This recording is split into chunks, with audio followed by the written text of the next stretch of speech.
ആര് എങ്ങനെ ന്യായീകരിച്ചാലും കേരളത്തിലെ സാമ്പത്തിക പ്രതിസന്ധി ഒരു യാഥാർത്ഥ്യമാണ്. കഴിഞ്ഞ ഗവൺമെൻറ് ഇറങ്ങിപ്പോകുന്ന സമയത്ത് ഖജനാവിൽ പണം ബാക്കിയായിരുന്നു എന്ന് പറയുമ്പോൾ അതിൻ്റെ നിജസ്ഥിതി മുഖ്യമന്ത്രി വെളിപ്പെടുത്തുകയുണ്ടായി. എല്ലാവർക്കും അറിയുന്ന പോലെ ഏകദേശം 4 വർഷം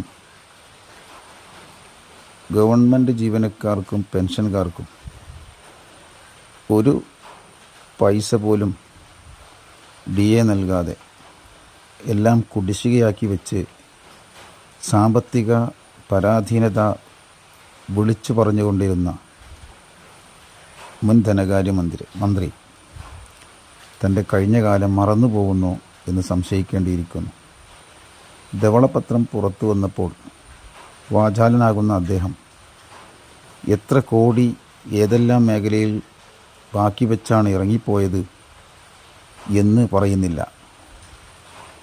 പിതാവ് മരിക്കുമ്പോൾ 25 ലക്ഷം ബാങ്കിൽ ബാക്കി വെച്ചാണ് മരിച്ചത് മക്കൾക്ക് വേണ്ടി എന്ന് പറഞ്ഞ് സന്തോഷിക്കുമ്പോഴാണ് ബാപ്പ മറ്റുള്ളവർക്ക് കൊടുക്കാൻ ബാക്കി വെച്ച 30 ലക്ഷത്തിൻ്റെ കണക്ക് പുറത്തു വരുന്നത്.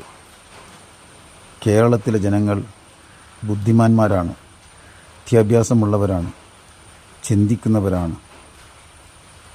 അതുകൊണ്ട് തന്നെ യാഥാർത്ഥ്യം സമയബന്ധിതമായി മനസ്സിലാക്കാൻ അവർക്ക് സാധിക്കും, ആര് തന്നെ ന്യായീകരിക്കാൻ മുതിർന്നാലും.